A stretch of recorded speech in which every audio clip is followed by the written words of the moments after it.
আওয়ামী লীগকে নিষিদ্ধ ঘোষণার দাবিতে শুক্রবার বাদ জুমা রাজধানীর হোটেল ইন্টারকন্টিনেন্টালের সামনে বড় জমায়েতের ডাক দিয়েছে জাতীয় নাগরিক পার্টি এনসিপি।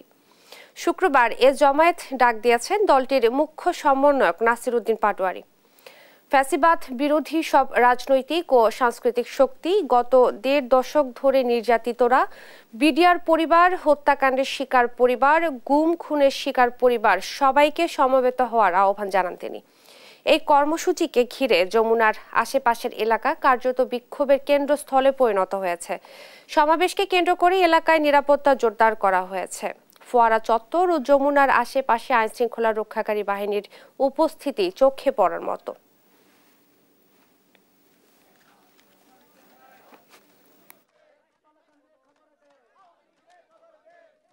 ইন্টারকন্টিনেন্টালের সামনে যে রাস্তাটা আছে, এই রাস্তায় আজকে জুমার পর থেকে পুরো বাংলাদেশের ছাত্র জনতা অবস্থান নেবে।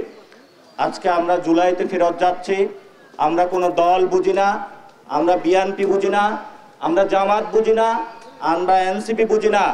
আমরা একটাই বুঝি, বাংলাদেশে একটাই, সেটা হলো জুলাইয়ের যুদ্ধ আজকে রাজপথে ফয়সালা করবে বাংলাদেশ আওয়ামী লীগ।